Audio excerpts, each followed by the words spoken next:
Well, if you haven't heard already, Rubberhose 3 was recently released, and along with it was an amazing promo video directed by Reece Parker. And I didn't have any involvement with the actual animation of that project. I was just on the sidelines getting to see it happen in real time. But I thought it would be a really fascinating conversation to talk to some of the people involved with the creation of the video and see how it all came together, because there was some really fascinating stuff about how the actual animation of this video kind of shaped some of the features that are now in Rubberhose 3. So there are links down in the description. If you haven't seen the promo video, definitely click that link, watch that video first and then come back. But there are also other links about things that just came up in conversation. And I put chapter markers down on the video as well so you can jump around. There's a really great section of my conversation with Reece where we just walk through the entire video and he points out everything that was actually rigged with Rubberhose 3, which a lot of people weren't quite sure if Rubberhose 3 was actually involved at all, since most of Reece's work looks very cell-like, and he is a cell animator. So use those chapter markers. I hope you enjoy this conversation. Make sure that you're subscribed if you're not already,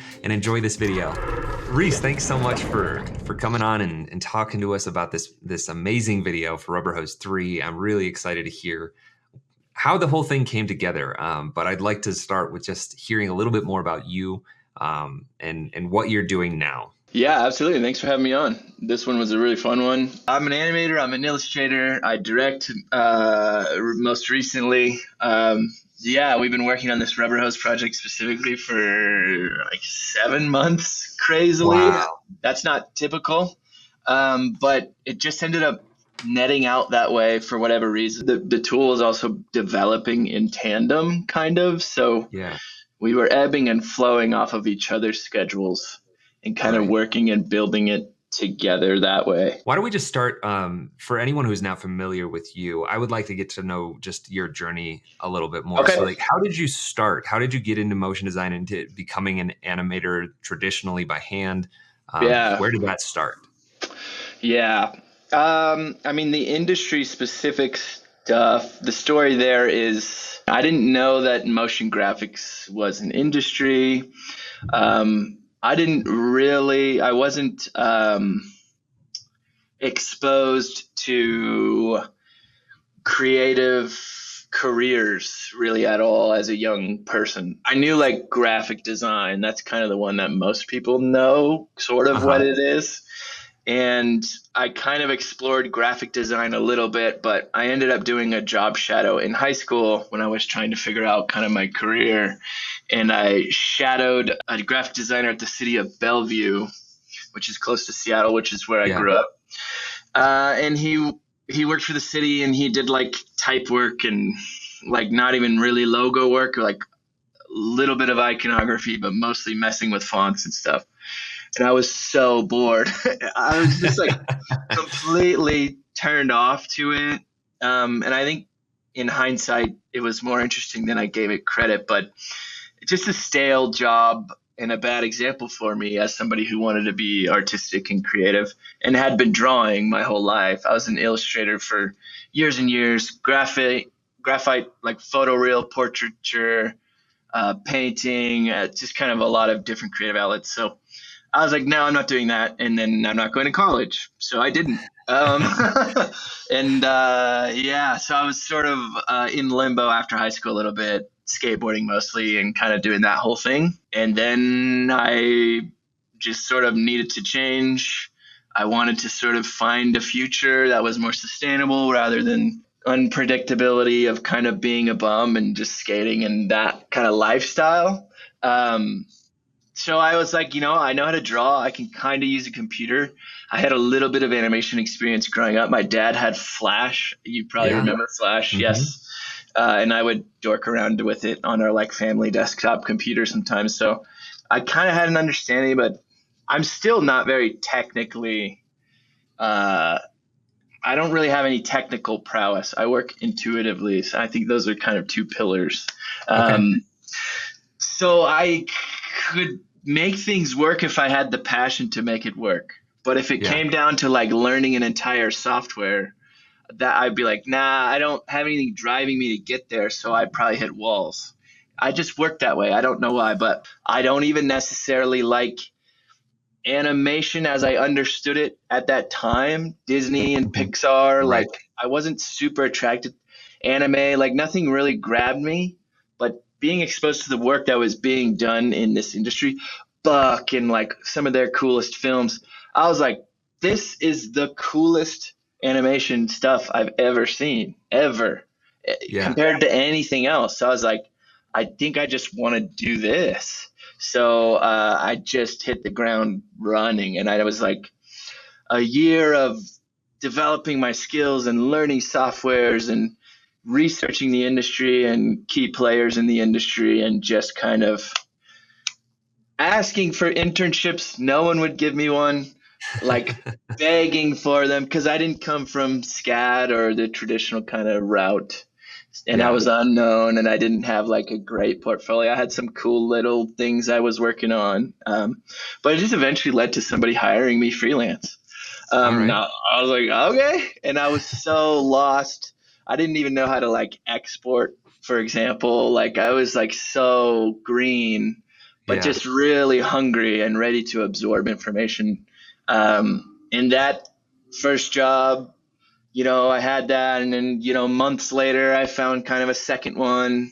And it was kind of like up and down. And then months later, I landed a job kind of permalance Mm-hmm. at Amazon in Seattle. So I Mm-hmm. was commuting to Seattle in office, and big fancy office, catered lunches. You had your little tags where you zip in and out, like they get you access to the doors. It was like fancy. And I come from working at Taco Bell, so this is Yeah. like crazy. But I'm not happy because they're doing work that is not to the quality that I was expecting from myself. So despite the higher pay and the fancy perks and all these things that came with this should have been dream job, and from the perspective of everyone around me, this is the dream opportunity for you, I was like, I don't think I can stay here. So Yeah. during my thing, it was supposed to be a 9-month stint. Buck reached out for freelance, and it was only for 2 weeks, but I was like, I have to take it. I have to. Yeah. And I had to fly out to LA and like give up the rest. I only was 1 month out of 9. I had to give up the rest of that 9-month contract and go to LA, go in studio, work with Buck, transform my career entirely. And since that point, I've been booked consistently for like 7 years, and it's Wow. grown. It's grown. So I animation, and then I wanted to draw more because my roots were drawing. So then I Right. illustrated, and then I became known for both of those things. And then as you do these, you get weird opportunities, like projects that fall off the cliff and don't land at any studio or anyone else. And they kind of go like, we need a thing. Are you the right person for this thing? And I go, Yeah. I'll try. And then that leads to me being a director, because I'm taking these projects, crafting them and doing them on my own, or bringing on one person to help. And that grows from there. And then it's like everything accumulating and becoming sort of what it is now, which is like this weird studio, kind of, but really one man shop that kind Mm-hmm. of directs now. And I don't know, it's kind of like an interesting position in the industry, but I'm really happy with where things have gone. It's been a wild ride for sure. Yeah. That Yeah. is wild. When you were hired on by Buck, for example, like what was your Uh, role on that first project? What were they seeing in you that they wanted? Were you illustrating or were you animating cell animation? Like what was it? yeah, great question. So, how I perceived what motion graphics was, as someone who had no idea what it was 2D vector shape After Effects animation. That was like, I thought that's what it was. Yeah. So while I had some illustration roots and I was actually pretty good at it, I knew how to cell animate kind of at the time as well. I gave all that up because I was like, that's not what it is. So I learned After Effects and shapes and kind of rigging and character stuff just via all After Effects. And it's funny too, Rubberhose 2 was my first plugin I ever bought. Ah, So there's kind of an very nice. interesting, full circle moment there. Yeah. Um, but yeah, so they hired me as a 2D animator, and I came in and worked on, I think had a bunch of Facebook work at the time. Okay. Interesting character stuff and cool. It was really fun. It was a cool job. Yeah. Oh, Um, But yeah, as I grew into the industry and like started to understand the breadth and the depth of work that was happening in the industry, I was like, I want to be more of an artist and less of like the last rung on the production line. So I Yeah. wanted to be like, if I can draw, there's kind of an artistic thing there that you get more recognition. Or I just wanted to tap back into what I felt like my Mhm. potential was. So I started drawing a lot more, and I started re-teaching myself cell animation. I realized it felt way more natural for me. Mhm. Again, it speaks to me working intuitively. So like you, for example, Jake, might open one of my After Effects files and go like, what is going on here? Because you'll notice I kind of fight the software to get what I want rather Yeah. than find the shortcuts or the tricks or the effects that would sort of lead me there. I kind of break it and force it into what it is that I want to do. So Yeah. I almost cell animate in After Effects anyway. So it kind of Right. just led to me being able to do it pretty naturally. And then it kind of, but that kind of beginning stage in After Effects taught me a lot about like that software and ultimately led to me being able to composite my directed projects and understand like, because even if you're cell animating, the final home for all these assets is AE. Everything comes in and builds together and finalizes in AE and then exports out of there. So it was really crucial beginnings for me to really teach me that software. I'm Yeah. fluent in it. I'm not like the most technically, knowledged in it. So Yeah. again, it really helped. It's an interesting kind of. It's lucky, I feel like, to be honest. That's really cool to hear how things got you to where you are. I'd like to know a little bit more about how you got connected with Adam originally. Rubberhose 2 is my first plugin I've ever bought. So I was Yeah. familiar with Battle Axe since my beginnings, but then it came to Time Lord. And Adam describes Time Lord as the reaction to Rubberhose and what Rubberhose did for the industry. It sort of revolutionized how characters were even treated or thought of. And it led to a lot of similar work of the kind of noodle rigs and whatever. So Right. his reaction to that revolution was to do something for artists that were drawing and animating by hand. He started introducing cell animators into what he was doing. Like, hey, Yeah. test this for me, try to break it, that kind of an attitude. And I was on the email chain, me and like maybe 5 other people. So luckily enough, I was in a point in my career development where it felt like I was an appropriate person to email to test this cell animation thing. Mhm.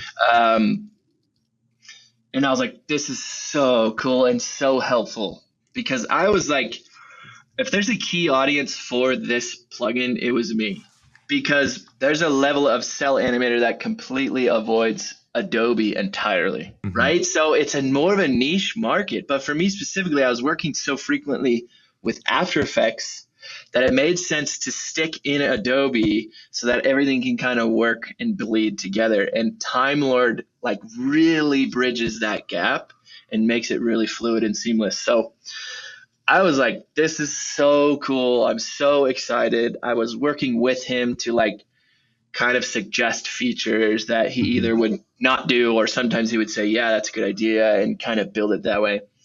And then towards the end of its production cycle, I was like, I sent him an email out of the blue. Hey, let me help you market this thing. I'd love to make a kind of a promo to kind of get it out in the world. At that time, I had directed like 2 or 3 pieces, and he was like, yeah, I love it. Let's do it. And previously, it'd been really hard for Adam to kind of delegate different parts of his business. He's Yeah. somebody that he's just a genius. He can tackle everything, and so he does. But when I suggested it and we had been collaborating kind of enough up until that point for him to sort of trust me enough to go like, I think you're the right fit for this thing. Let's have you do it. And then we did it and it was rad, very cool. One of my favorite jobs still. And then I just kind of continued building. It's sort of become, I'm almost the unofficial art director of Battle Axe the Yeah. brand. Yeah. It's just sort of, we clicked. Like my kind of style and Battle Axe's kind of mythology and style really blended well together. So it just built from there. Awesome. Well, why don't we talk a little bit about what this video is about? And moving, fast forwarding to Rubberhose 3, you said this was a months long process. So like how long Yes. ago did Adam approach you about Rubberhose 3? It was like last June or around there. He was like just starting to work on it.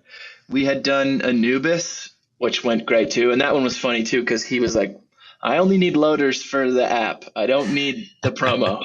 And I was like, are you sure? Because we could do something so cool. And then that blew up into a whole promo and the loaders in the thing. So that was cool. But yeah, I think I was just talking to him like, things are a little slow and I'm just itching to just do something fun. And I don't have a Battle Axe project right now to like really sink into. So I think I'm going to do like a short film instead.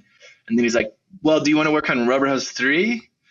He didn't think I would want to do it because I'm not like, I can do that work, but I'm not attracted necessarily to rigging and rigging systems. So he just figured I wouldn't want to do it. And I was like, duh, of course I want to do it. Like, let's start now. And I think like a day later, I had the boards turned around. Oh, wow. And just like, it was exactly what you see now, basically on the film. It was like the exact boards, almost nothing changed. He was like, dude, this is phenomenal. And then we were off to the races. Now, of course, it took another many, many months after that to actually get everything built. Yeah. This was an interesting one. The style evolved and evolved and evolved. It started more cell-like because it's just my intuition and just like that's where my hands go. And then I was like, I'm sure Adam would be okay with it, but I don't feel like it speaks enough to what we're doing in this specific project. I feel like it needs to be vector more. It needs to be able to be rigged, and we probably need to use this plugin on it. It just feels appropriate that way. Otherwise, it's kind of just too markety and less like this is what the plugin is. So I was like, I'm going to try and do that if you're okay with it. And he's like, yeah, that makes sense. But it was just more of a challenge. Every little detail took longer than I gave it credit. One, because I'm not in After Effects that intensely most of the time, but two, because it really was pushing the boundaries of style. Like there's a lot of intricate shading and rigging and layer management and things of that nature that just started to kind of stack up and become more difficult than I gave it credit. So for example, like I would say to Adam, okay, I'm going to finish this wizard sequence tonight and I'm going to send it. And then it would take me like 3 weeks to finish. And I was like, I'm so sorry this is taking so long, but it's just way harder than I'm allowing it to be. I don't know, for whatever reason, like Cell, I can knock out a shot really quickly these days, and it just wasn't clicking in the same way, which is great. It was a challenge, and it pushed me a lot because there's a certain level of quality that you can kind of just accept with a rig. You can just go, that is as good as we're probably going to get. But I just didn't want to do that. I just wasn't accepting that. So for me, it was like, I have to rough it in Cell first because that's the only way I'm going to feel like it's getting the natural movement that I want to put into these animals and these characters. Then we rigged them from there. And then we mapped the cleanup basically with the rigs to the Cell animation. So that ended up kind of helping in that process make it feel less like a rig, even though it totally was a rig. Yeah. And more like it was all Cell animated. And there's parts of it that are Cell. I'd be interested to see if you could predict which parts were Cell in that rig section specifically. But anyway, yeah. I'm on a tangent now. Yeah. Let's start with the storyboards.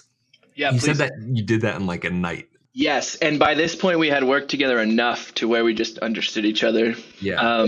And so I didn't even need a script from him. Before, they're like, Adam has these very mythology based kind of scripts that are very loose and based on phrases and kind of Yeah. that build the tool in like loosely speak to what the tool is capable of, but more so speak to the mythology of the brand as a whole. That's kind of his script philosophy.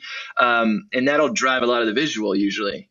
And that's what we did for Time Lord and then Anubis eventually. With the Rubberhose, he's like, I don't have anything.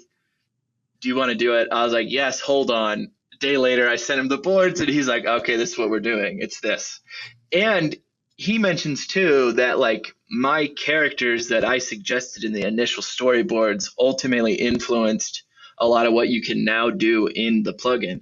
So like Yes. he was like, oh, the wolf, like I don't know how we would do that. And so then he figured out how to get like a wolf leg working, or the tail, for example, or the Right. strings of the puppet. Like all of Yes. that came together because of the promo, which is really interesting too. I do remember when Adam had shared with me your boards and getting to that point with the animal legs and watching Adam problem solve and develop this tool into something that could rig so much more than what version 2 could was such a Yeah. cool thing to kind of just be watching, as like you Yeah. would hand him something and then he'd literally change the way that this tool works so that we can now rig characters with any number of bends in either direction. And like it Right. opens up so many more possibilities. And then that Right. whole sequence with the marionette, like being able to take your illustrations and map them onto the hose, and using the hose Right. as like the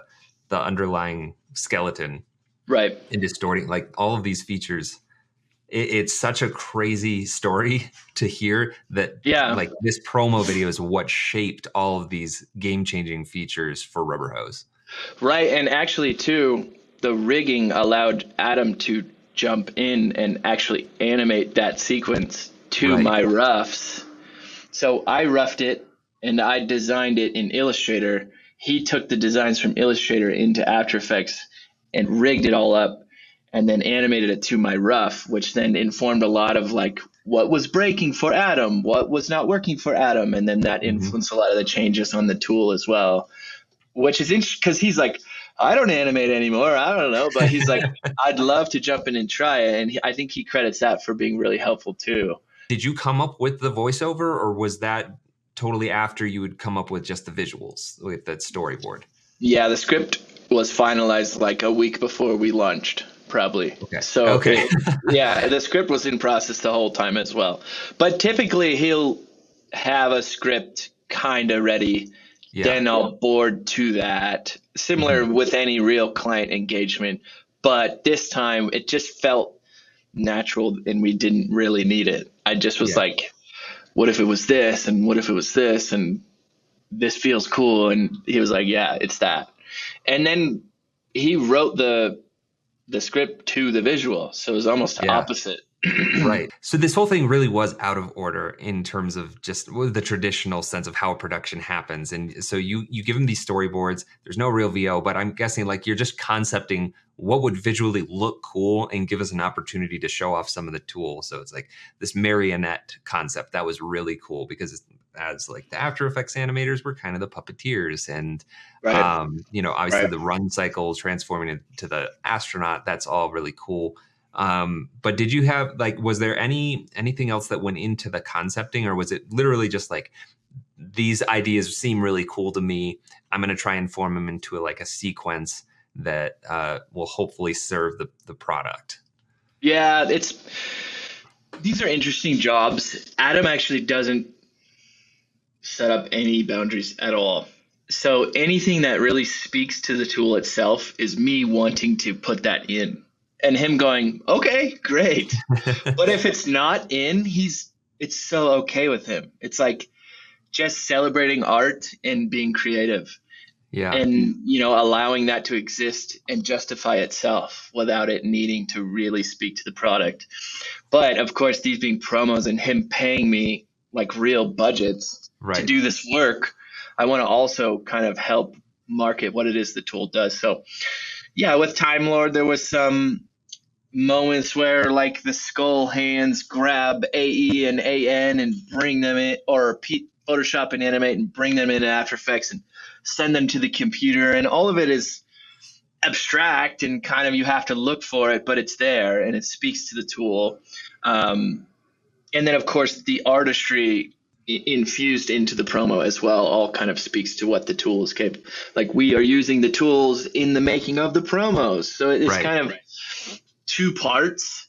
But yeah, in terms of Rubberhose specifically, it was just like, what is Rubberhose? How do I show what is Rubberhose, but how do I bring it up to the artistic level of that which we've done before? Mm-hmm. And what can I use element wise in this one that feels different but fitting? So for example, we'd done fire, we'd done space and rockets, things of that nature, but we could move it into like more of this kind of purple and green wizardy kind of world. And once I like clicked with that, where that felt like it fit Battle Axe, but we weren't retreading where we had been before, it started to make everything make sense.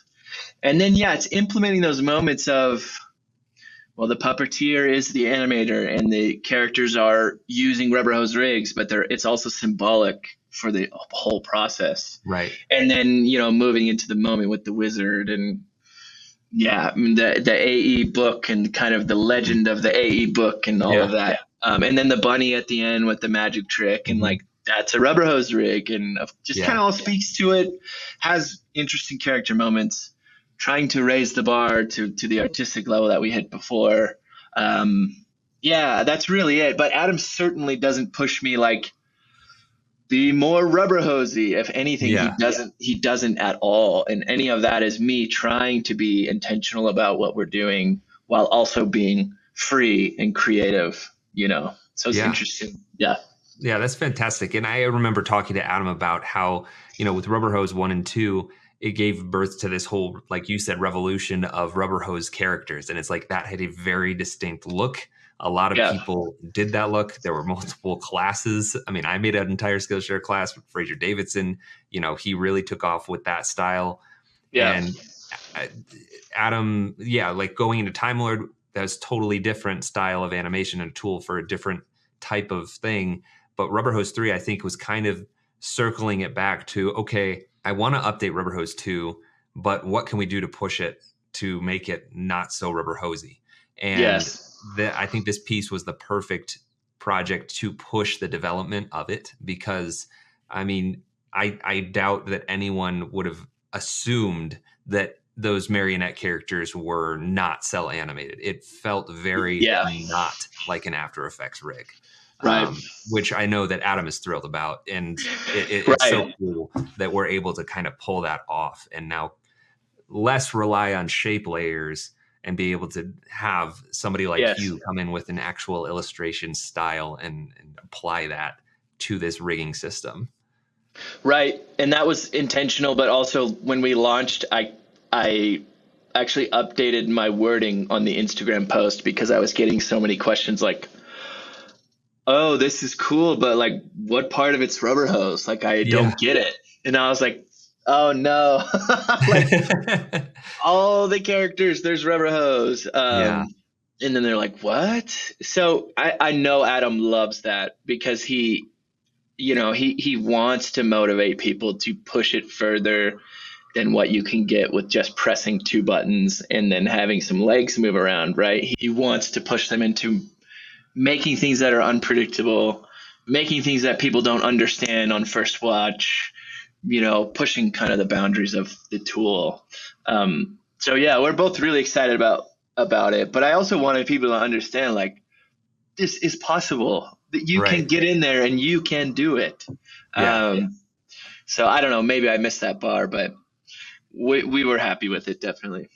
No, I think everybody is happy with it. And the rewatchability of this video is what's so amazing to me, is because even if it was all cell animated, it's still an amazing piece. But the fact that, like, the fact that we can now tell people No, actually, there's a lot of Rubberhose 3 in there. Is Right. just like a game changer, and that makes you want to watch it again and try and figure out, wait, how was this not cell animated like the whole way through? Right. Right. Yeah, Yeah, totally. so that's awesome. Was there any one thing that really stood out to you as like a big challenge that it took a lot of work to get through? The whole puppet part was really hard.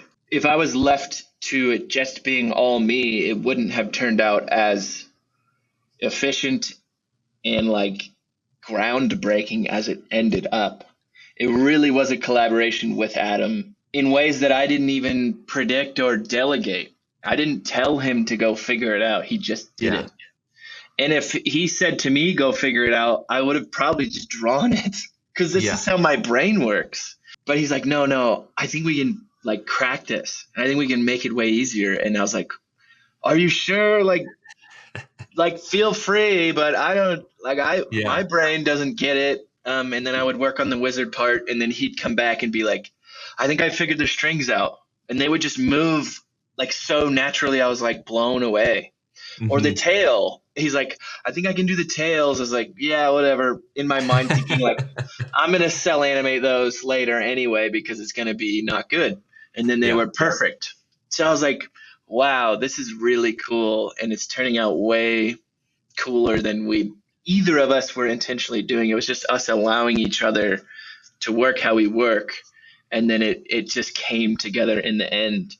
So I would say the string section only because it was a collaboration rather than me having to break it and work it. The wizard section might have been equally hard, but it was all on me and I just did it all and figured it out. So I needed help to really crack the case on the puppet section, I think. Yeah. Well, let's nerd out about this for a little bit. I want to know, can you tell me, because I have not seen the project files, can we just talk through what parts actually were Rubberhose? Sure. You stop me whenever you want to talk about like a part of it that's Rubberhose. Okay, stop. This hand was supposed to be Rubberhose. We actually finished it before the plugin was available for us to do it. Okay. So that ended up with a mix of cell and shape layers. Okay, keep going.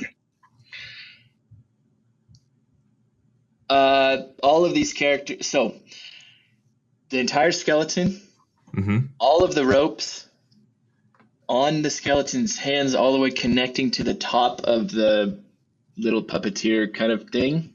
The hand up top is not. The hand up top is shape layers that are matching a rough that I did in cell. Okay. But those strings are just parented to the limbs and to the sections of those wood beams. Yeah. And then I didn't touch them again.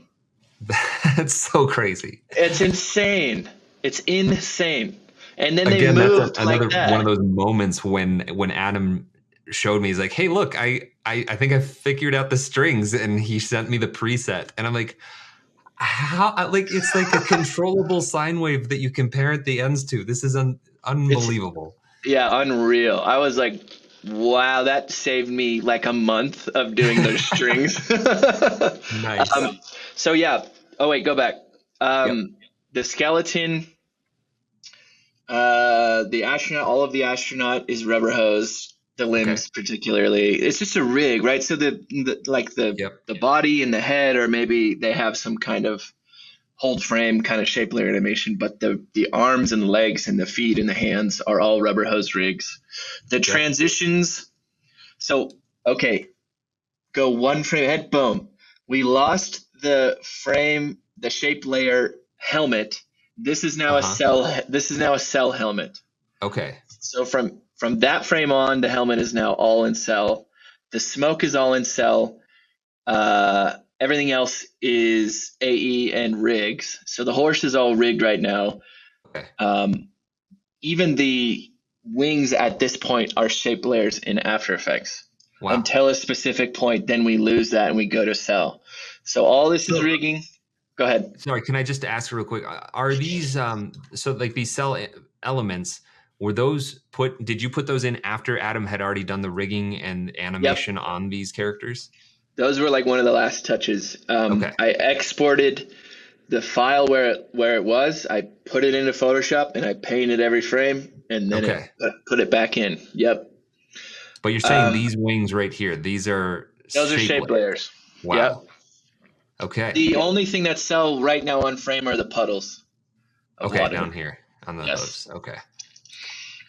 We'll keep going. Yeah, so rig. Okay, stop. Go back 10 frames. Transition.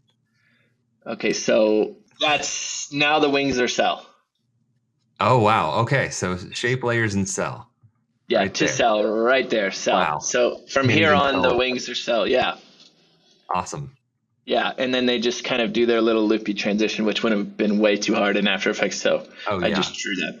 And then the smoke is cell, and then the rig, all of it is Rubberhose, even the tail, which is crazy. That tail, playing that in motion. The fact that that's a Rubberhose, that's awesome. So move forward to the little geometric transition. So wait, go back to. Yep. So this frame is Rubberhose. Go forward one frame. That cuts. These are shape layers now. So I cut out of these being Rubberhose. Now we just transition to shape layers where I'm manipulating them to kind of feel the same as they were before into kind of this little section. These hands are not, but these are all shape layers. So none of this is cell. Even the cloth is shape layers. Okay.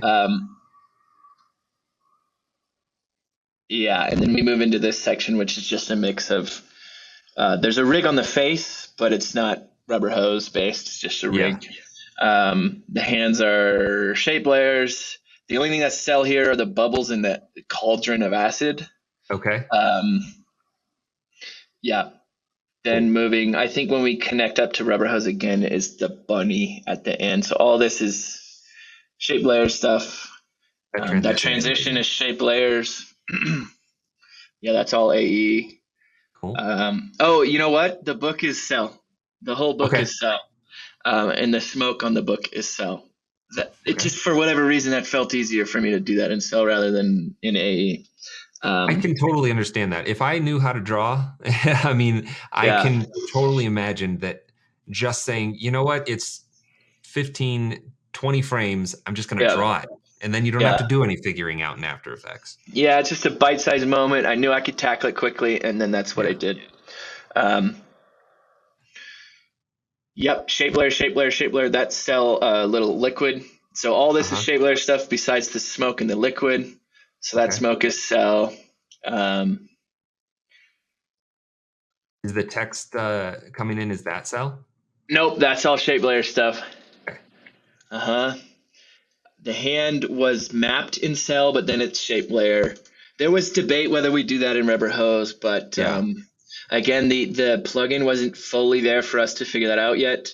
And I just was really attracted to the dimensionality that the hand has, so we just did it in shape layers. The bunny is a Rubberhose rig, but it had a rough pass first, same as most characters, and the ears are cell. Okay. Right, because we had a pass of them that were rigged up, but they just weren't giving me the fluidity that I wanted, so we redid them in cell. Cool. Yeah, smoke is cell. I did not realize the bunny was a rig. Yeah. That's really cool. The legs and arms. Yeah. Smoke is cell, of course. That's probably the most recognizable cell moments, I would say. Yeah. Yeah, then all this was just playing with shape layers and kind of figuring out how to move them together. That little cube came in last minute, and then to tie it together, I put that on the TV in the beginning. The TV had something else at the beginning. I think it had I think it had the Battle Axe logo. And then I was like, I like how this sort of connects it, so I put that back early. Yeah. This just little moment right here of this dot jumping up, that is to me early, like clearly this is Reece Parker. Like that is what I associated with you. And even going back to your Skillshare class, that's kind of what it was on. It was on transitions and having these just really nice, snappy, poppy with smears, ways to go from a simple shape, like a circle, and you just boom, it's now a cube. Like it's simple, but it's so snappy. Like I love those moments. Yeah, me too. Those are some of my favorite things to do. And they're little. You'll miss them if you don't look, but they're Right. there. Yeah. Yeah, that transition too, like going from the circle to the Battle Axe logo. It's just a That's match cut. I tried to figure yeah, it out if it needed anything more than that, but it just wasn't reading. So I was like, I think it's just a match cut. it works. Yeah.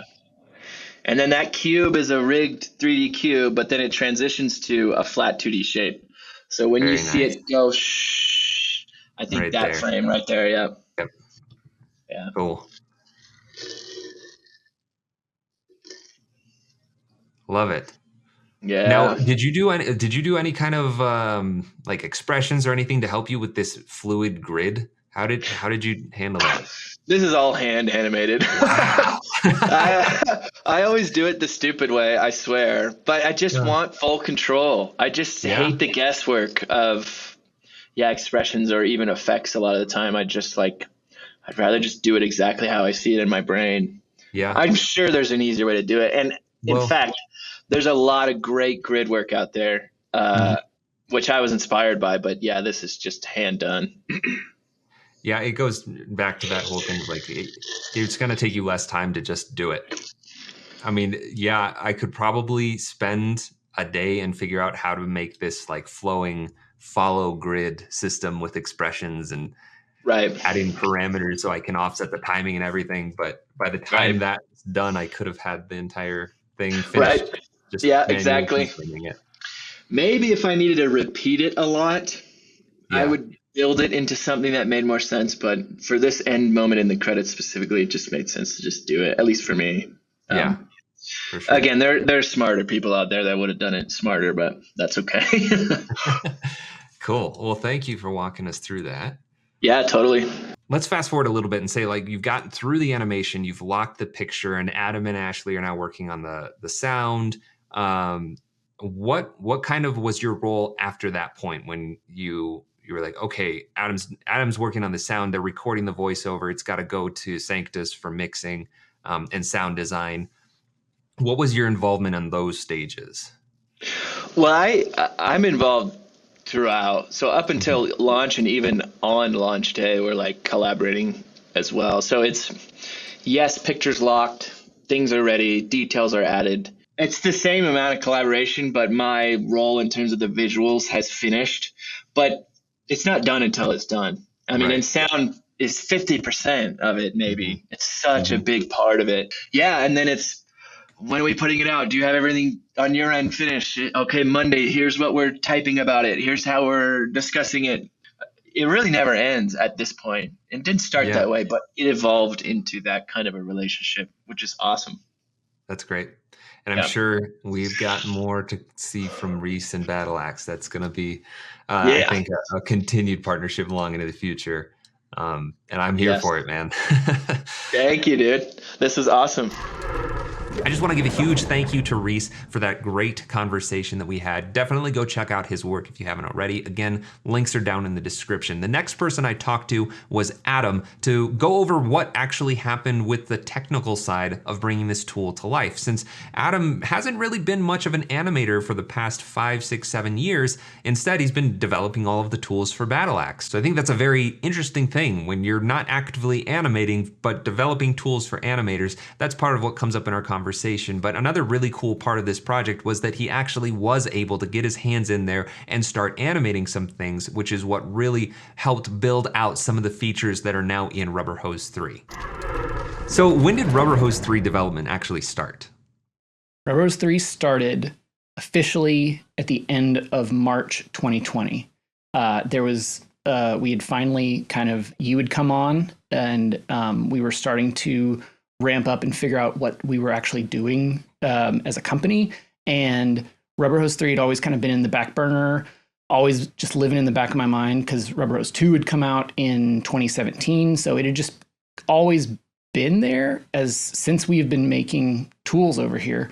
Rubberhose has just kind of been part of the DNA.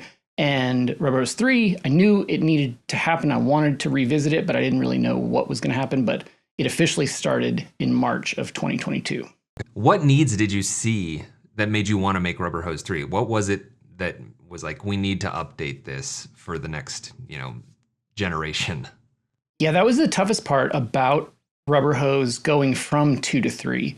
I had false started version 3 probably about 5 or 6 times over the course of the past 5 years, and I couldn't quite figure out what needed to happen with it.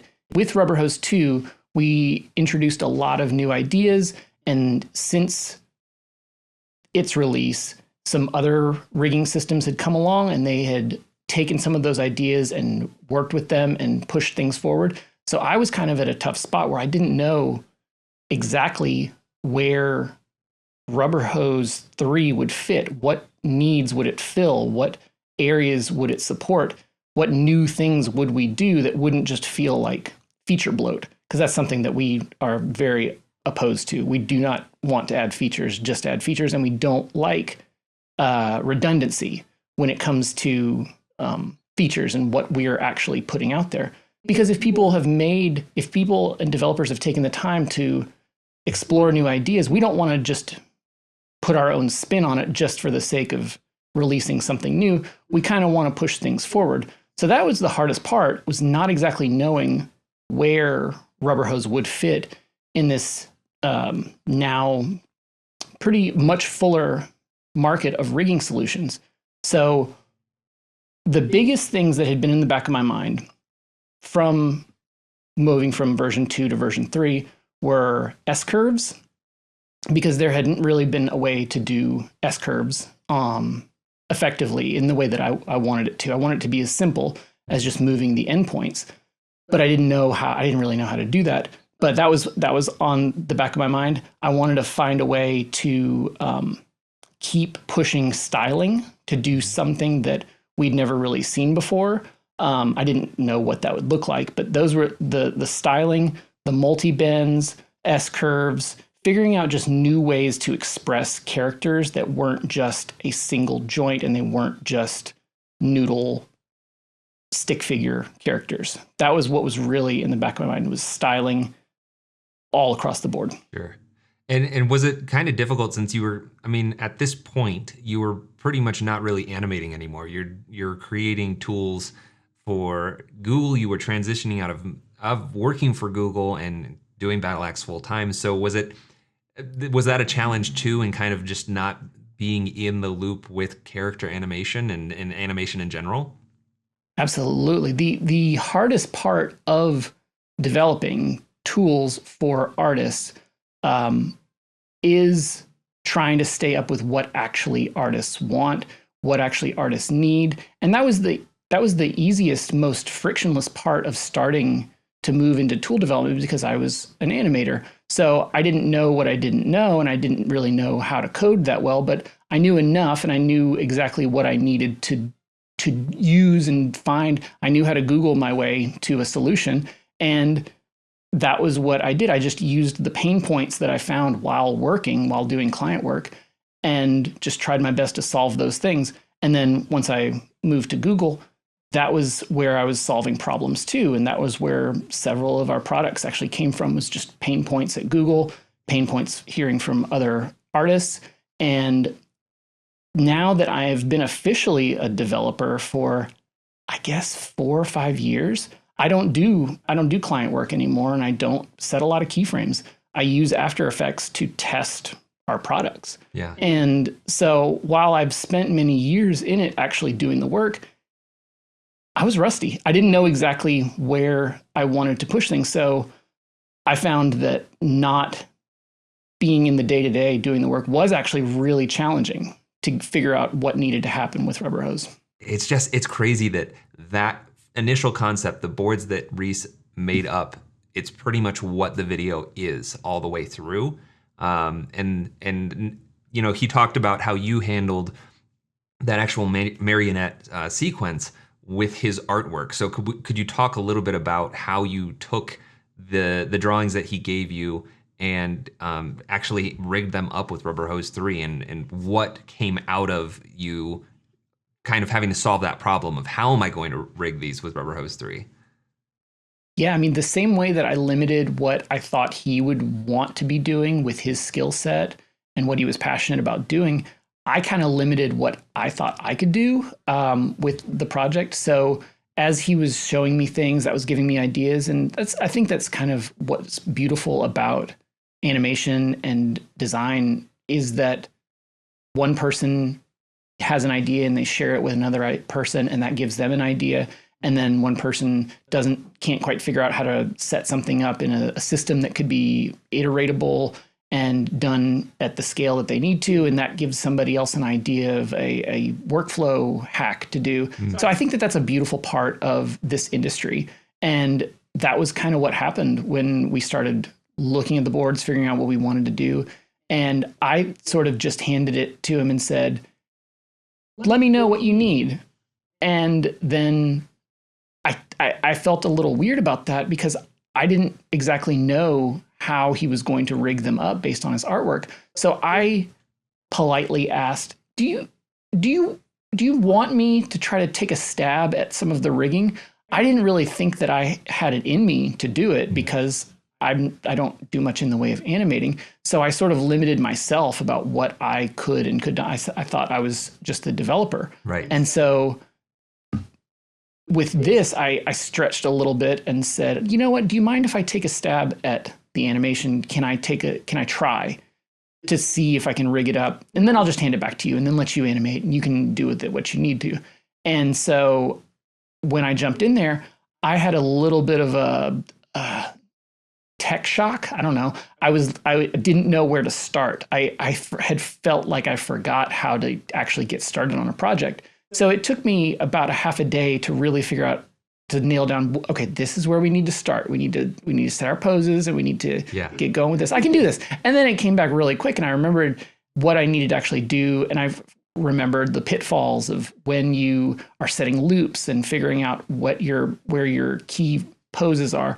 So I just kept going. I made several mistakes. I figured out what I needed to do. And so thankfully we had 4 different characters. So I was able to start with one, make some mistakes on that, learn. And then by the 4th character, I had it down to a pretty big science. The rigs were set and they were doing really well. And while working on that, it gave me a lot of, I found a lot of bugs, because I was working with the product that wasn't at all done. And so finding the bugs in that helped a lot to make the product stronger. And then actually finding the new features that I wanted to add, that it wasn't until we really started working with it that we realized, oh, it needs to feel like this. This feels wrong to be doing this. We're doing too many extra steps. And that always ends up being the case. When we have to spend extra time in documentation describing the gotchas, that's when we know, oh, we didn't do our job well enough. We need to actually tweak some of this to make it more intuitive, so it just works the way you would expect it to. If you have to over-explain something, then you probably didn't do your job right as far as like a UX design. Yeah. So that was the thing, is just jumping in there and finding out that, you know what? In the same way that I limited what I thought Reece could do, I limited what I could do. Yeah, that specific sequence that you are responsible for the animation, I just want to go over the things that came out of that sequence, because you rigged up the skeleton and that transformed into the astronaut. So those are 2 rigs that probably could have been rigged up with Rubberhose 2. Right? There was no S-curves or anything in that, but you have the new bone structure, and the rubber rig is much easier to set up now with Rubberhose 3. But then it transitions into the wolf, who has multiple bends on the same limb. They bend in different directions. So that feature came from you having to rig it up. Is that right? You figured out the right way to get Rubberhose 3 to work so that you could have those multiple bends in either direction for that rig. Is that right? Yeah, that's right. The two characters, the first 2 characters, the skeleton and the astronaut, we were able to parent 2 hose, and we were able to use bones to stretch some things so that some of the textures would stretch right. So that there are a few elements in there that just would not have been possible with Rubberhose 2 without manually going frame by frame and placing things where they need to be. And then, as Reece and I were talking about it, we kind of asked, okay, I guess these first 2 characters are going to be Rubberhose, and then the other 2, well, maybe we'll just have to fudge it a little bit. We'll have to, maybe we can do a little bit of Rubberhose. Maybe the neck can be Rubberhose. And then that just felt wrong. That felt like we were cheating. And when we started this project, we intentionally wanted it to be blurry between what was cell, what was vector, what was Rubberhose. We wanted it to be blurry because at the end of the day, a project for a client or for just an art piece for a film, it doesn't matter how you accomplish it. All that matters is the images are pretty, the shots look good and feel right to the story that you're trying to tell. So that was how we went into it, is that we didn't want it to be a product demo. We want it to be a film that also featured the product. And so for shots that didn't make sense to use Rubberhose, we were fine with that. So as we got to the wolf and then the Pegasus, the unicorn, we didn't know how we were going to pull that off. So as the product was being developed and as the promo was being worked on, it would be me rigging and trying to figure out something and then going, we could do this. I think we can do this. Hold on. And I would just message Reece and tell him, hey man, I'm gonna, it'll be a couple days before I get this character done. And he was working on other projects. And so we were bouncing back and forth. It was very asynchronous. And then I would come back and show him what I had managed to pull off with Rubberhose in the new system and the multi-bends and attaching things to segments of the hose. And he didn't really believe it. He thought, you frame by frame this, right? Did you just frame by frame the layers? And I said, no, this is Rubberhose. And then I showed him a demo where I'm actually dragging the controllers around. And he got really excited because it felt like these elements that we were going to have to fake, that we were going to have to lie, not necessarily, that we weren't going to have to lie about, that we weren't going to be able to be as true to Rubberhose as we wanted to, because we wanted the whole sequence to be Rubberhose. Right. But we felt like we weren't going to be able to pull that off. Even though it was going to look nice, we were finally able to achieve his vision for the shots and also do it with Rubberhose in a way that we could actually show. And then it ended up making the product better because we worked really hard to make it be flexible like that. No pun intended. Nice. Yeah. And I mean, there's so many things came out of that one sequence, I think. Like, besides the multi-bends, you've also got the wavy gravy preset, which you use that on the tail, right? And you trim the hose.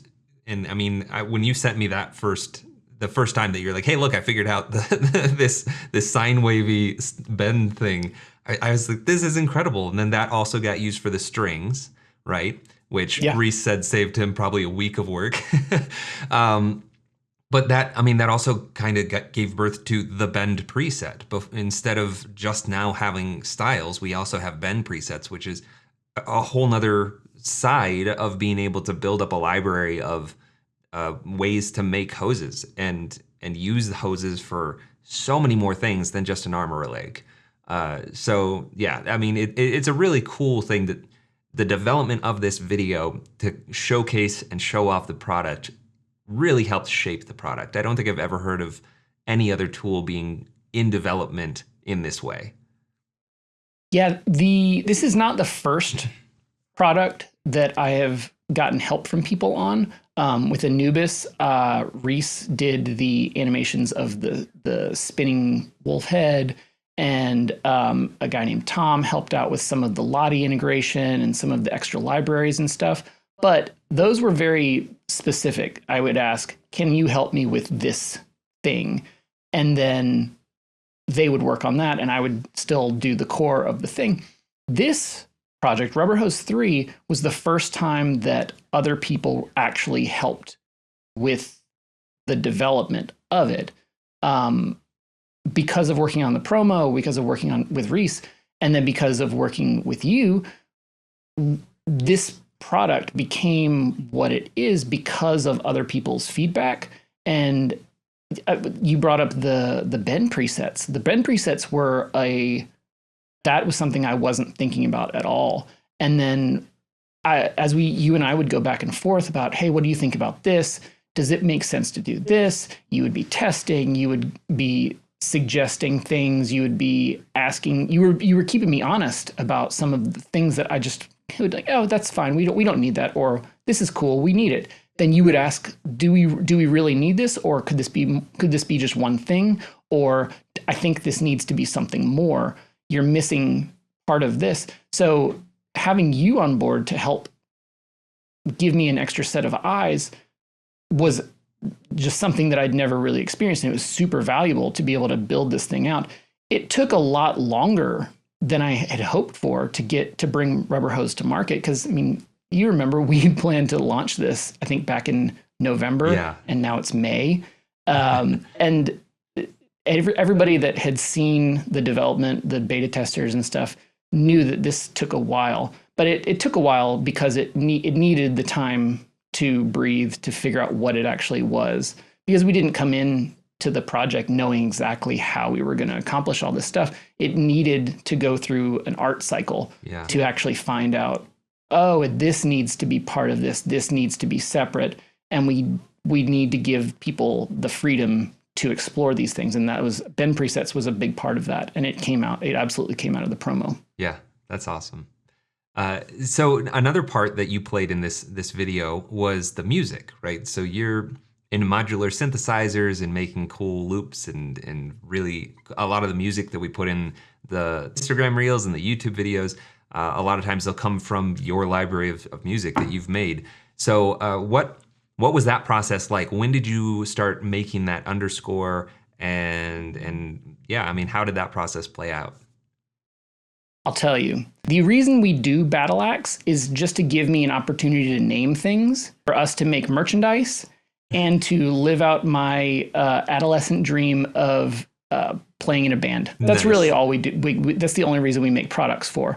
But yeah, that's I guess my hobby. It's something that I can't really, I'm not good enough to make money on, and I don't really want to, because there's too many amazing musicians out there that are actually really good at bringing other people's ideas to life.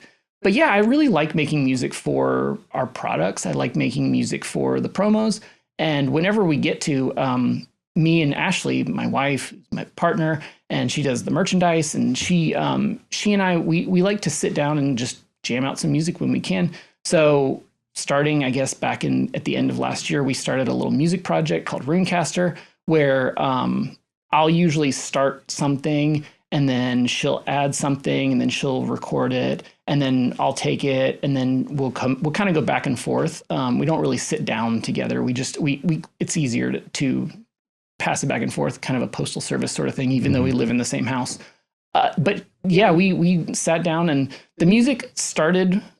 I gave Reece a temp track of just kind of a pace that I was thinking, and because the promo went on for a while, I got really tired of the music in the first pass. So some of the loops that we've posted, it'll have some of the old music, and it's just, it has to evolve. But then I guess about 2 weeks before we finished it up, I just scrapped it all and rewrote everything. And then Ashley sat down, and she was on the couch. She sat with her little synthesizer and her phone and just recorded that. And she's like, does this make sense? And I brought it in, and like, yeah, we can work with that. And we pieced it all together, and it kind of we found the vibe that we were looking for. But in addition to the music, the VO is something starting with Time Lord, which was the first project that we worked on with Reece. Ashley and I have started doing voiceover together. It was I did the first pass of voiceover on Time Lord, and it didn't sound weird enough. So I can't remember whose idea it was, but we ended up like, why don't you just try doing a pass on it? And so she recorded a pass, and I threw some effects on it, and then we ripped those effects off and gave it to Ambrose, who did sound design. And it turned into this non-gendered, spooky, disembodied creature that had words to say. And so since then, we've just kind of kept that whole thing going. And it's fun to try to get her to take the scripts that I write seriously enough to actually record them. Her trying to record the line, "We are the architects of destiny," was hilarious because she could not keep a straight face. It's fun. We're doing fun stuff, but sometimes you just got to believe. You just got to believe in the line. Yeah. Oh, that's awesome. So let's talk about the VO a little bit and the script specifically. Where do you come up with these lines? I mean, because it's very abstract. It's fun. Like clearly, this is a very fun thing for you to do. But I mean, how and where do you come up with what gets written down to be this script? I think the majority of this script, most of the concepts for it, came about, I think, last summer when I was taking our dog to the dog park, and I was just alone and standing in between all these trees, and I just had the idea of kind of a turn of phrase about walk cycles and motion, and like when motion is perpetual, change is constant, just like kind of. And I think maybe it's because I grew up in the emo days where everything was just like a saying of a saying that your grandma said, and you just sing it in a weird way. I don't know. But that's where a lot of these lines came from. It just, how do we say what we're trying to say? And how do we give weight to these animators who slave over these projects, who pour their life into these projects? How can we give that level of emphasis to this silly promo that doesn't need any of this? We could just show a demo of the product itself, but we want to while we're doing this, if we're going to take some time to do it, we're going to take some time to try to make an art piece out of it. So that's where the lines kind of just come from. And I think that starting with Time Lord, saying things about, I think I said something about shape the fragments of past and future. I was just talking about frames. Yeah. You're just moving frames around and just saying things in an overly poetic way. And I think that was where this whole thing came from, just being the architects of destiny. Like motion designers, realistically, we're shaping how people perceive brands and items, and we have a lot of responsibility. We have the ability to share a vision for what we see about these things.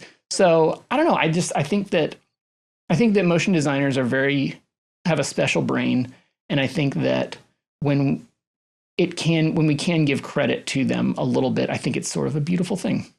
That's awesome. I totally agree with you too. I think there's a lot of poeticness to all of the Battle Axe products and material, and it just comes across as such a fantastical way of representing who we are as animators, and even as you as developers. There's a lot of metaphor in the visuals of this piece between the puppeteer.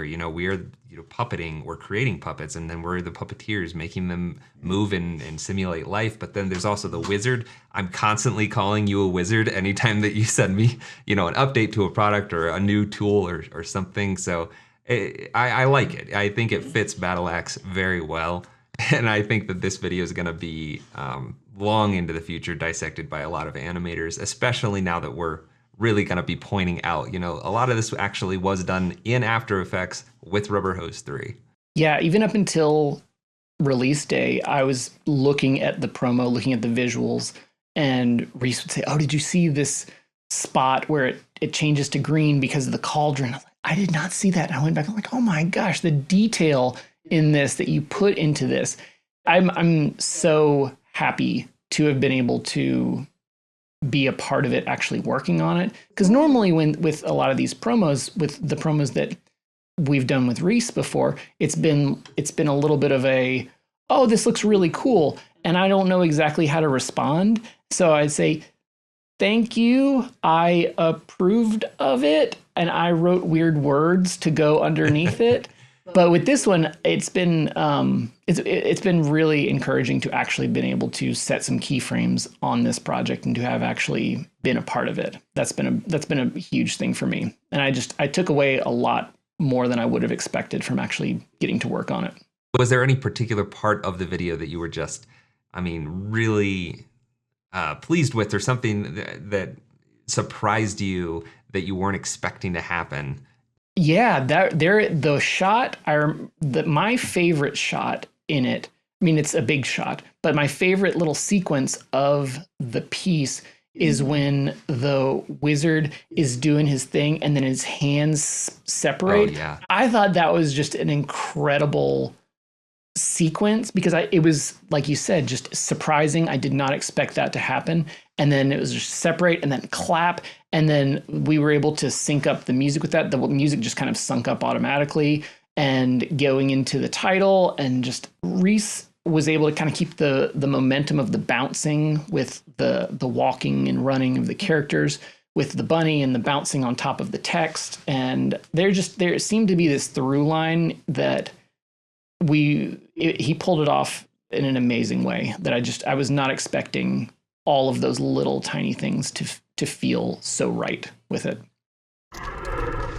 Thanks so much, Adam, for taking the time to talk to me about this project. Next up is Trevor from Sanctus, which is an incredible sound design company. They actually created the audio package for my YouTube channel here, and Trevor had a little bit of a hand in it, I found out through this conversation. But Sanctus took the music and the voiceover that both Adam and Ashley put together and then layered in a bunch of other sound design on top of it to make it this really fantastical piece that sounds as great as it looks, and then also did the final mixing on it. So here's my conversation with Trevor. So Trevor, could you tell me a little bit about Sanctus and how you got involved and what you guys do? Yeah, totally. So Sanctus is a sound and music design company. We like to partner with brands, studios, creative directors, animators, anyone, and try to offer them sonic support to let them or empower them to make something really cool. And we help them figure out how audio fits into that. And so, yeah, that is like a pretty broad spectrum of like types of things that we end up working on. So we work on everything from ads to films to games to products to brand to installations, museums, anything like that. We really like to kind of be your partner in whatever it is you're creating. And I came to the company itself over 6 years ago. Wes started the company.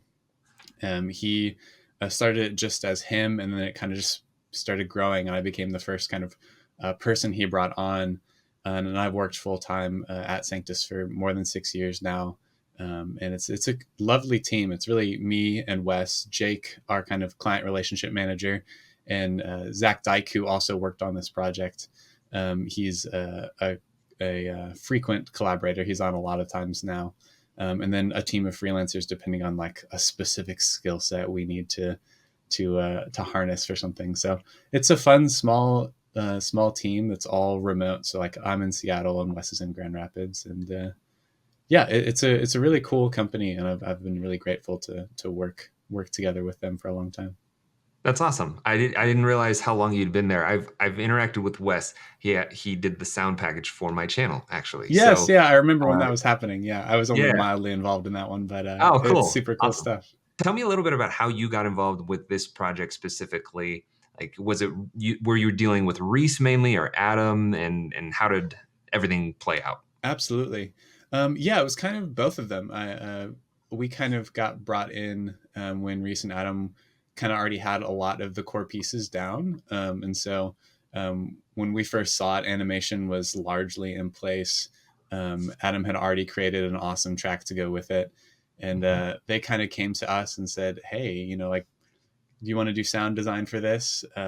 And they kind of already had a pretty clear vision. Obviously, the previous Battle Axe videos, there's kind of like a theme. Not really like a theme, but there's a vibe. Yep, for sure. So it wasn't like starting from scratch. There was already kind of like, this is kind of what we've done before, but this video is weird and cool. And what do you think it should be? So it was great. They kind of came to us with all of that already there.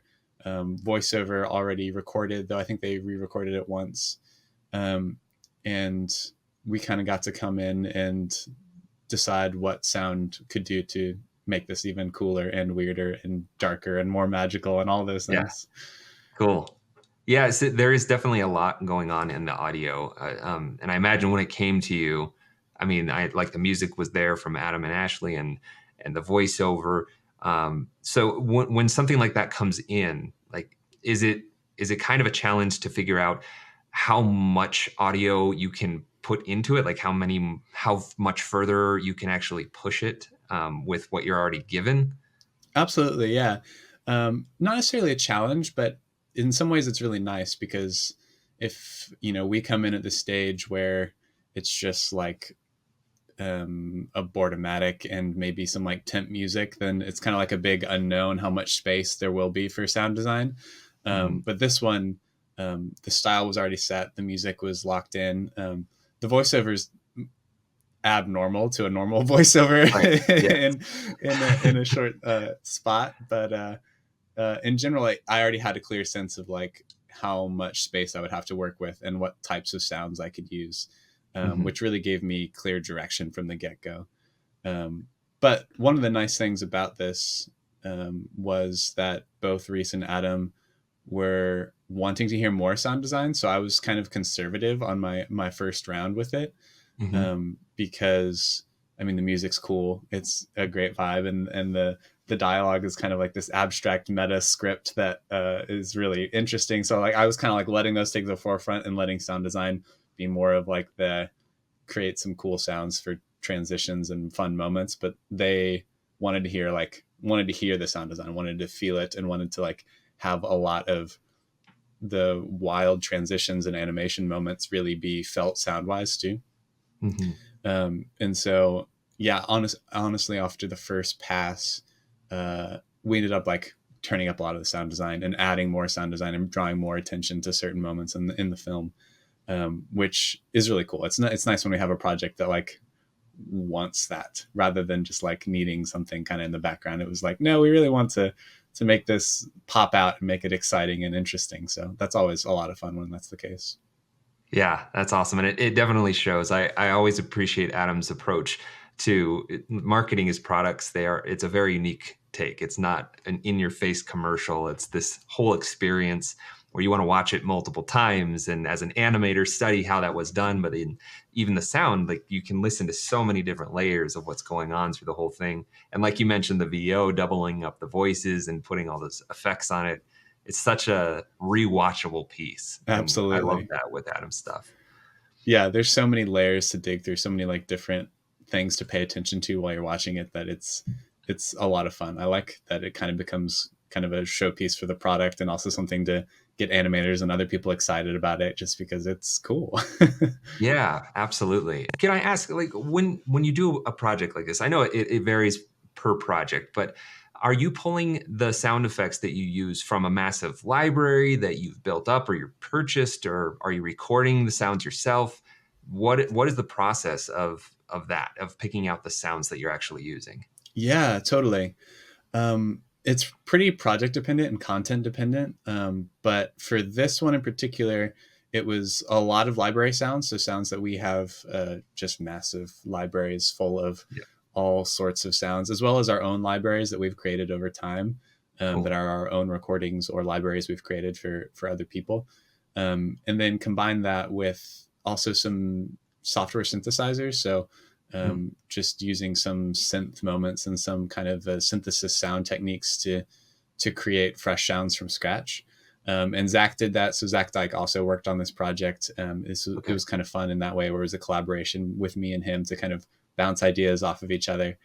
Mhm. And yeah, so it was a lot of that. But mostly for this one, it was taking a lot of really strange library sounds and manipulating them and warping them into something new and fresh, Yeah. which is cool. Like there's a very much a kind of saturated retro-y vibe happening with like the synth-based music and all that sort of thing. So I could really lean into weird effects and Right. delays, phasers, all sorts of strange ways to make this feel like gooey and interesting and like full of darkness and strangeness. So a lot of sounds even have like cassette tape emulation to like really Mhm. make them feel vibey and go with like the whole static intro with the Right. TV set and all of that. And so a lot of this is library sounds twisted to be bizarre. Yeah, that's great. I definitely got that vibe too, just from the very first pass that Adam sent me. This whole fantasy world that they've created together, Reece and Adam, and we do the same thing as animators. We'll destroy the quality of the video with noise and film grain and chromatic aberration and lens distortions. And so Exactly. it's cool that that's also reflected in the audio to kind of put you in that space sonically instead of visually. For sure. Yeah. Yeah. It's the same ideas, the same goals where you're reaching for that sort of feeling and vibe and texture that you want to see and hear, that matches with the style and time period and all the sorts of things that are happening on the screen, which is cool. Cool. Were there any weird sound effects that somebody might be surprised that you used that for one part of the piece? There's not in this one. There's not like a totally left field sound that we like tricked everyone or some way. Yeah. Like, there's always that fun idea of like disguise and Foley of using some abstract object to create a familiar sound. There wasn't a ton of that. There's kind of a lot of hidden sounds. There's layers that kind of may not be heard by people. Like Zach created a really cool, as the wizard kind of comes on screen, he took a sound of like a drone, like an actual flying drone. Oh yeah. That kind of ramps up and kind of comes this like accelerating, weird kind of eerie texture underneath the wizard appearing. So that was like a cool layer that he came up with. Very cool. There's a lot of deep breaths underneath all of it to kind of give that ethereal spaciousness. So there's kind of just like some textures of human breath and movement. And then, yeah, a lot of like weird phasers and things to like just create the strange darting lasers, magic sort of effects that are happening. But yeah, no crazy secrets about the types of sounds. Sure. Yeah. I bet it was probably fun getting to have a little more creativity space with such a fantasy piece instead of, I mean, obviously I'm speaking just completely out of my own speculation, but like working on something where you're doing Foley work to like match sounds that are on camera perfectly. Like that's not this video. You're getting to be way more creative with it. Yeah. This video is so fun in that way because we get to try things and we get to intentionally make it weird and attention grabbing, which in most, normal promotional videos or something, that would not be the goal, is to like draw attention to weird sound effects. Yeah. And so, yeah, this definitely becomes fun in that way. Like it becomes this like experiment where we get to try things that we would never try on a different video. Cool. Was there any part of the video that you, in particular, that like you enjoyed working on the most, that you had the most fun, getting to choose the way that it sounded? Yeah. That's tough. There's a lot of fun tidbits and it's so fast moving that there's like a lot of different exciting bits. One of the sounds I like really felt happy with and enjoyed in the end was the astronaut steps, which feels like kind of a boring sound in the whole grand scheme of weird sounds that are in this, but like, to try to get that sort of like feeling of suspended motion and kind of lack of gravity for that moment, I got to create these footsteps that ended up being like layers of air blasts and large impacts with reverb and all this sort of thing to give this sense of like expansion on every step in a way that's really slow. And I just love that sort of thing where you can kind of like take an abstract view at like what a footstep is and how is it going to like fill up the space, because it's one of the slower moments of the whole film. So it gave me a little bit more room to like, how can I make this footstep feel like you're bounding out in this otherworldly, atmosphere. And yeah, so I really enjoyed things like that where you have a little more space just to like try something fresh. Yeah, that's really interesting. I didn't think about how it's almost the absence of like what's happening. Like, how are you going to put sound to that? I've actually found in the very little sound design that I've done for my own work, I've found myself thinking like, I did an animation of my dog scratching his ear. Yeah. It's like, what is the sound of his leg moving? Like, I obviously I know the scratching sound, but when he's standing and then he sits, like I could do a thud. And so like thinking through what are these little things that produce sound sound like, but totally it's like filling that empty space. It's those little cues that kind of give you more information than you think that they do. Like they really fill out the world and like make it feel immersive in a way that you wouldn't think that a simple dog sitting down sound would be helpful, but it really can change things. And one other, just to continue that question, since Zach's not here, I know he created a lot of really cool elements that were from the moment where everything whips out and you have the After Effects book manual sort of like flipping by, and there's like all of these little lines darting out and things happening. He created all of these like really cool like pulsing synth layers that were like something that you can't really hear on first listen, but there's this sense of like just a lot's going on in that moment. And he found a really creative way just to use multiple kind of pulsing low synths modulating in that moment to kind of create this cool warping effect. That was really impressive. I really enjoyed that. That's super cool. So then that takes me to the other side of this. You're putting in sound design, but you also did the mixing of the whole piece, right? True. So you've got audio that came from Adam and Ashley for the music and for the voiceover. How many layers of that was split up for you? Was there multiple layers in the music, or was it all one track? Like, how was that handed off to you? Yeah, totally. We used the music as one track. The voiceover became ended up being like 6 tracks. They gave us just 2, like a male and female read of the voiceover, but then I split that out into one that was a little clear, one that's super affected, one that's pitched down really low, and then a couple that were kind of had like weird monster effects on them that are like pitched down low but also modulated to like be spooky and strange. Yeah. And so that was probably the layers that got most complex in terms of how many different things were going on there. And then the sound design is 30 or 40 tracks of different stuff happening at different times. And yeah, at first that was one of the challenges here, kind of trying to decide what was to take the focus, where generally I would be prone to just like put the voiceover in front of everything just because that's usually like the message. But in this, the voiceover message is like a little bit more abstract. And so it took a few rounds of revisions to kind of get to this sense of like when we wanted to hear the voiceover, when the sound design could take over, how we want to hear the music interplay. And it wasn't an immediate like, just because this isn't your normal spot, it didn't immediately come together as like, this is the perfect mix. It kind of was like, oh, we should hear more of this here. And like this, at first the voiceover was really cool, but it wasn't super intelligible because there's just too many effects going on, that sort of thing.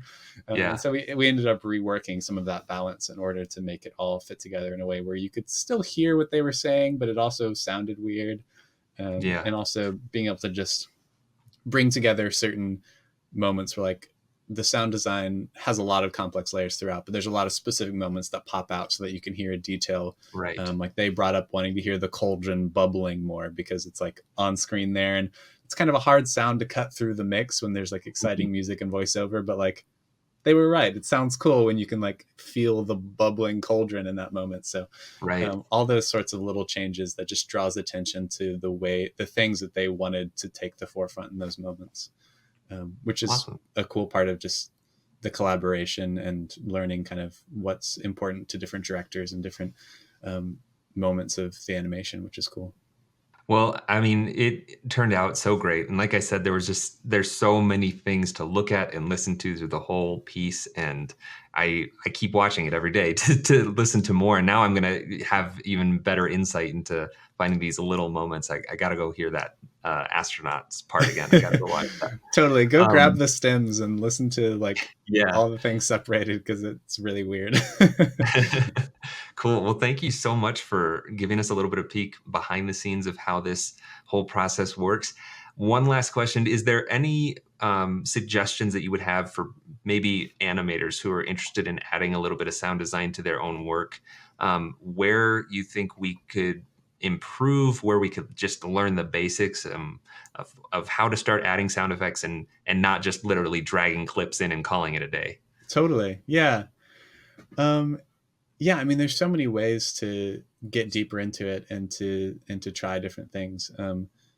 One thing I always like to encourage is that like you don't really have to have a lot of fancy equipment or tools to like make something cool.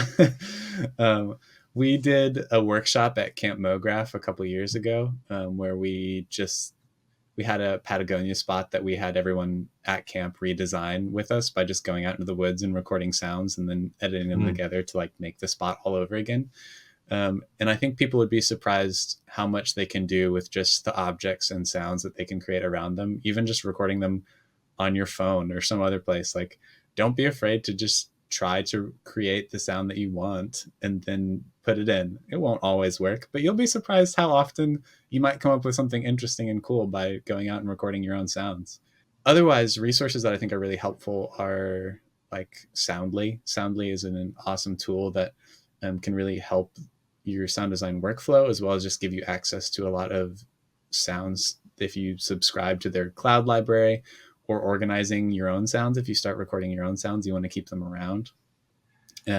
We use it all the time to both manage our giant internal sound libraries, as well as be able to search various sound libraries in the cloud. Also, I'll do a shout out to Motion Sound IO, which is our friends Brendan Hogan and Impossible Acoustic made a great kind of sound library made for animators.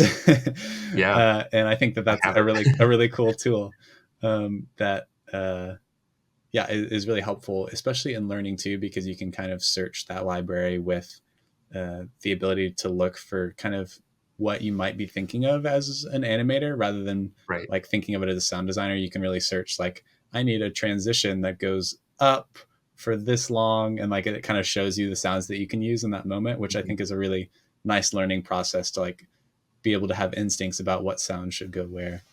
People can really do a lot on their own, and then when they need help or assistance, they can always come to us to ask questions, or even just be like, you know, how much better could this be if we did something else, or like, you know, all that sort of thing.